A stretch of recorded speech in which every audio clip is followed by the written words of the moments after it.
Hi, we continue in Luke 22 today as Jesus goes off to the Mount of Olives with his disciples to pray before he is arrested. As we continue in Luke 22, you can see on the right side of the screen the shape of these two chapters that we've been going through. If you haven't watched the introductory video to this whole unit, I would encourage you to do so you can see how Luke is shaping his story of Jesus' passion uniquely to his narrative purpose for his particular audience. And as we'll see today, this particular scene is very uniquely Luke, and there's almost nothing in it that's from Mark. And he also uses a whole series of words that are either unique in this passage to Luke or unique in the whole New Testament. So Luke is certainly shaping the tradition he's received from whatever sources to accomplish his own purpose. And today the purpose is to show prayer as what prevents what we saw last time, what we'll see next time, is the question of the sword. So as we look at the key words, we're also looking at the shape of this unit. And what we're looking on today is the part in the box here, and you can see how that's easy to see the chiastic shape because the A and the A prime parts match almost identically with this phrase, pray that you may not come into the time of trial. And there's certainly no reason to repeat that other than to help us hear the chiastic sharing. Then the B parts involve him beginning to pray and then his getting up from prayer. And at the center is the key part that an angel from God appeared to give him strength as he was praying. And it's this prayer that's the antidote to where the disciples are, which is of course not prayed as we see. They're sleeping here. And we'd already seen earlier in the chapter that they were not prepared for what's coming. That Jesus predicts is that Simon will deny him 3 times, which of course we'll see right down here. We already know Judas has gone to the chief priests and their soldiers to agree to betray him, and all the disciples' hands are on the table highlighting that they're all betraying him by not really understanding what he's about and not really having the faith to hang in there with him when he's arrested. So as we saw last time, the question of the purse, the bag, and the sword was not a matter of now and the future, but at this moment when they're going to be struck into disorder and only come back together when their faith is restored and when they're strengthened by the risen one and the Holy Spirit, as we'll see in Acts of the Apostles. So what's key here is not just the words, which we'll look at, but what Luke has in mind by prayer. Luke is renowned for being the evangelist who focuses on prayer the most, and we can see it here in all its times. I won't go over all of these, but you can see how many times there are. This is echoing as we've seen other times where he's gone up on the mountain to pray. We saw this in chapter 6 before the Sermon on the Plain, and then we saw in the Transfiguration story, he went up on the mountain. And as a number of scholars have said, the Mount of Olives here functions for Luke as a place of prayer. And so this is the final place of prayer for Jesus in Luke, and it's the longest as well. And it's going to be really important to hear what prayer is. And as I've been going through this, one of the aspects that we've been looking at throughout is how our own presuppositions, whether as people who are committed to being Christians or as people who just heard the gospel or have heard about it, often shapes what we hear. And for prayer, it can be distorted by the sense that it's just a laundry list of what we desire, and we ask God to give us our laundry list. But that's a great distortion. Prayer is much more like plugging ourselves into an electrical socket, which is to say making a connection with the source of our true energy and linking us not only with God the Creator, but with all that is. And any true person of prayer, especially those who've written about it in the mystical tradition, whether that's in the Christian sense, the Jewish sense, the Islamic, or the Buddhist sense, it really doesn't matter what tradition it's coming out of. All of those see prayer as this communion with the Creator and with all that is. Not all traditions have a Creator, the Buddhist tradition doesn't, but it certainly has a sense that entering into a state where one is aware of one's unity with all things and all time. And we who exist in the period where physics can teach us about the relationship of time and space in a way that Jesus certainly wasn't, might also have something to say about how prayer removes us from the passing of time and into the eternal now, as a number of people have written. And so from that place, one has the confidence, knowing in one's very cells and molecules of one's cells, of the reality of God's reign over all that is, that one doesn't need to be afraid of those who threaten death. And we've already seen that earlier in Luke's Gospel. We've seen examples of the one to be afraid of is the one who has the power to throw into Gehenna, as we saw earlier. Not hell as in the afterlife sense of the Christian sense of where a soul goes, but the Jerusalem garbage dump, as we saw there. If you're not familiar with that, I encourage you to go back and see that video.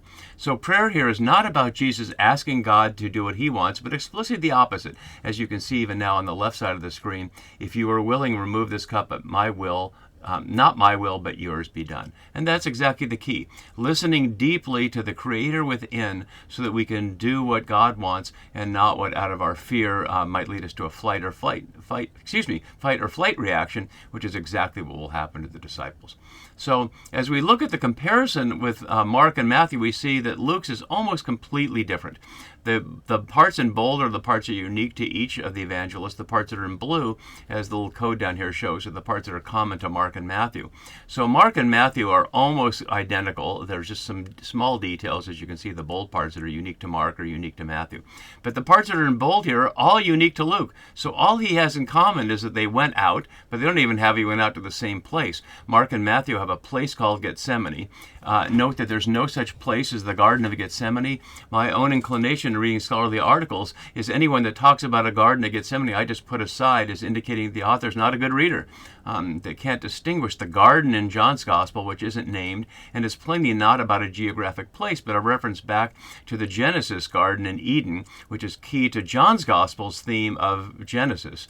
In Mark and Matthew, there's a place called Gethsemane, which is on the Mount of Olives. Just before this, Mark said they left the Mount of Olives and went to Gethsemane. As when we look at pictures of the Mount of Olives, you can see that. But Luke has nothing about any Gethsemane, simply as it was his custom to the Mount of Olives. And then as we'll look at in detail, all of what he says is different. The theme may be similar, but the details are what matters. And so we're going to look at Luke's and not at Mark's and Matthew's to see the difference. And as we do, we'll see this whole series of unique words. I'll show those as we go, but notice especially in verse 44, almost every word in it is unique either to Luke or the entire New Testament. So Luke calling upon his thick Greek vocabulary to express something that the other Gospels don't do. So I'll put the keywords section back here so we can see this as we go through. So he came out and went, and at first we might think it's just them, but we find the disciples followed. As was his custom, his ethos here, and we see that back in the beginning, and echoes of that, as I've been noting throughout chapter 22, many echoes back to the first 3 chapters, as we saw the sifting of wheat back to John the Baptist and the threshing floor, and we've seen a few other examples. So here we can see from 242, back here, excuse me for clicking on that there, it was his custom to go to Jerusalem for the festival. Now it's the adult Jesus' custom to go out to the Mount of Olives. And we've seen the Mount of Olives in chapter 19 only as the journey to Jerusalem has come to an end in this section. Of course, he wouldn't have been there earlier. And as Mattson notes, the Mount of Olives functions for Luke as a mountain of prayer. And we hear the disciples mentioned here and down in verse 45, and these are the last times we hear them mentioned in the gospel. Where are the apostles? We presume they might be there. We've heard that they were there at the table, but they're not mentioned separately. And they followed him, using the standard language of discipleship, of following. Although the last time we saw it was earlier in the chapter, and we'll see it one more time in this chapter, and then one more time in the next chapter. So when he reached the place, simply described as the place, some place on Mount of Olives. Let's consider the Mount of Olives from a couple of angles here. So you can see here's a picture of what it looks like from Jerusalem. And then you can also see what it looks like now from Google Maps in relation to Jerusalem.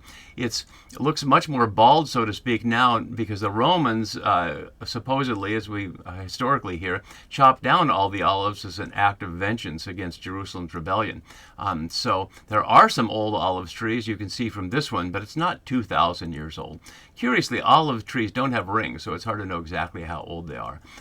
But the Mount of Olives was a large place. It's well known in the Hebrew scripture for 2 things, only 2 places. For here, the ascent of David up the Mount of Olives, escaping his son Absalom's rebellion, and in Zechariah as a prediction of the coming of the Messiah. On that day his feet shall stand on the Mount of Olives, which lies between Jerusalem, etc., and it shall be split in 2. In our story, it's not split in 2, but certainly Jesus on the Mount of Olives might well be intended to echo that little piece from Zechariah. So, when he reached the place, some place on the Mount of Olives, that apparently was his custom, but we don't know where that was. There were a number of green places there, and hence the idea of a Garden of Gethsemane is not foreign, but there's no such place named. He said to them, pray that you may not come into the time of trial. And as we see in the chiasm, that frames that. And that's the key. But they don't, and so they do come into the time of trial. Piersmos, as we noted earlier in 22:28, which is the same word used back in chapter 4 for in relationship with the devil, often translated as temptation. And that would be fair enough here, temptation, not the sense of trial like being on trial before the Sanhedrin or the Romans, but in the sense of being tempted to do their own will, to act out of fear rather than out of centeredness in God. And so having said that, then we don't hear what they do. We don't hear that they pray, and we don't hear that they pray at all. All we'll hear in verse 45 is he finds them sleeping. So he withdrew from a stone's throw. And I don't know if this is intended, but it's a curious figure of speech to describe the distance as a stone's throw, because it may well be a wry commentary that when the crowd comes, that he's a safe distance from them, that if they throw stones at him, the disciples are protected. Because we'll see in Acts 7:58, as you can see down below, Stephen will be killed by the crowd throwing stones at him. So Jesus is at a safe stone's throw distance away from them, and highlighting both their protection in this indirect way, but also his distance from them. And he knelt down here, as Peter does to Jesus in 5:8. Only Luke reports prayer as kneeling. We've also seen Luke report prayer standing favorably, and so Christians might traditionally understand prayer as kneeling because of scene like this, but traditionally Jewish prayer was standing. So as my note down below has here, after Jesus' kneeling prayer on the Mount of Olives, this submissive praying posture appears to become the norm. In Acts, a number of people also, quote, place the knees, which is the phrase here, to pray, such as Stephen, Peter, Paul, and the Ephesian elders. In all these instances, Luke connects this typically more subservient habitus with either death or departure. This from Brittany Wilson, who's a wonderful book about how scholars are wrong to suggest that Jesus is dying a manly death, and she shows in a number of ways that from a Greco-Roman perspective, his death is the opposite of manly. It's not a good, noble martyr's death, but it's a death shrouded in deep emotion and unmanly behavior, like not fighting back. So he knelt down and prayed, and we hear the content of his prayer here, and we note the difference in Mark 14:36 as I was showing on the comparison. This recalls Mary's response to Gabriel as well, another one of those echoes from earlier about the willing. So calling God Father here, Mark had Abba, but Luke has called God Father, had Jesus called God Father before. If you are willing, and the word for willing here and will here are two different words, both unique, are almost unique here. Boulamai is the verb form of boule, the plan, which is an especially Lucan word. In the very first introductory video, I noted that that's part of Luke's overall structure, that he understands that God has a boule, a definite plan, and this is being carried out here. And as I've noted a number of ways, he holds in tension the plan and foreknowledge of God with human free will, not collapsing one into the other. And that's the mystery of how those fit together. So we've seen boule back in Luke 7:30, but we also see it a number of times in Acts, all these 5 times, for the plan of God. And so what he's asking is, if it's part of your plan, remove this cup from me. Notice he names the cup without knowing specifically what is going to happen. The idea that the cup is a metaphor for the suffering he'll face is not one that otherwise would be associated here. So that's a unique metaphor, and readers would not necessarily understand it if they weren't familiar with the tradition. We've seen poterion, the word for cup, once before this scene, and we see it here. After they've drunk the wine, the 2 cups that Luke has mentioned uniquely to Luke, 2 Passover cups. So is this the Passover cup? That's not being removed from him. He's already had 2 drinks of those. So we can't quite picture if he's holding a cup when he says this, or if he's just speaking figuratively. Of course, they're no longer at the table. They're out in the Mount of Olives. So he'd have to have taken a cup with him, and that's not likely. So the first word for willing here, boulamai, as I noted. The second one is the noun thelema here. And often what is translated as will is simply the ordinary verb for I want, or to want in an ordinary way. This is thelema here, which before the scene is only once in Luke at 12:47 here, knowing what the master wanted here. And so that was in a parable example, not specifically of God, but certainly suggesting that knowing the one who you serve's will is key. And that's what he says, not my will, but yours be done. And then at the center of the chiasm, we have something surprising here. My note below has Luke adds this verse. Of course, Luke's adding all of this verse here. There are a number of parallels in Daniel, and I won't go through all those now to support strengthening angels. Wilson notes these verses are not in all manuscripts, and critics often dismiss these verses because they do not cohere with Luke's otherwise emotionally restrained Jesus. But that's exactly her point, is that Luke is portraying a not emotionally restrained Jesus, and that's exactly what we see in great detail in verse 44. So here we see this angel from heaven appeared. The first appearance of an angel since the angels to the shepherds back in chapter 2, one of the many parallels back to the first chapters. So the angel from heaven appeared to him using the powerful word horao for an appearance. That is much more like a theophany, the kind of appearance that means something sacred or something special. We saw it in the transfiguration here in chapter 9, and we saw it in the heavenly experiences in chapter 1. And gave him strength. The word for giving him strength is one of those words that's unique here, as I have here. And it's different than the word for what Jesus says Simon Peter will do after he turns back after his denial to strengthen his brothers using sterazon. But the point is parallel. And just as an angel is to give Jesus strength to get through this hour, Simon Peter will give the other strength to get through what's coming. And we'll see him as the rock that is nicknamed Peter suggests in Acts of the Apostles. When he's so strengthened that when he's in jail, he's sleeping for lack of fear, even though he might well expect to die. So here we see this unique verse, and you have all the unique words on the right side. I don't need to go over all of those. So in his anguish, I want to at least note something about the word here, agonia. 2 points of view from scholars. Whitaker notes its relationship with agon words, that's a root, in the athletic contest, thus as struggle or contest. But Wilson, whom I just cited, notes its association with phobos, fear, quote, one of the cardinal passions, unquote, from a Greco-Roman perspective, made by philosophers, and thus not purely an athletic image. And so she concludes, quote, preferable to translate the beginning of verse 44 not as being in combat, but as being in agony or becoming profoundly disturbed, which she highlights is far from what a manly Roman man would do, would just take it, and the Stoic fashion of not showing any anguish or struggle at all. And then he prayed more earnestly, using a word unique in the New Testament here, and as the Liddell Scott lexicon suggests, meaning intense, zealous, or instant.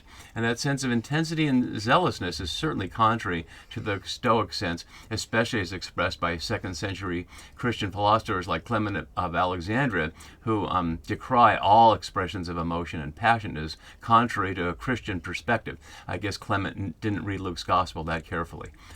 And his sweat, again unique here, the only other sweat is in Genesis 3:19, when God says you'll get food by the sweat of your brow, became like great drops of blood. Notice it's not blood falling. Many people quickly read this as if drops of blood are falling, but it's a simile, like drops of blood. But why would Luke compare sweat to drops of blood? That's a very interesting and strange metaphor there, or simile there. Thromboi, the word for drops, is only here in the New Testament, and there's no sense of great, literally just drops. It usually means something like a clot or lump, which is perhaps why translators suggest as great, bigger than like normal drops of sweat. But what would that even mean? Like clots and lumps of sweat? Certainly Luke can't mean that. It can certainly means liquid as here. There's a curious scholarly controversy around the meaning of katabino here as falling. It normally means to go up or down, like a person going up and down into the mountain, or a city going up and down to Jerusalem, for example. So Pope argues for coursing down or streaming down as opposed to falling down, and that seems fine to me. That's what you would expect sweat to do, not to fall, but to course down. And the point obviously isn't so much the great detail of that, is to show the agony that Jesus is in. This is at night, and there's no sense that it's hot. So the sweat is just simply his internal emotion squeezing out of his pores here and pouring out from him.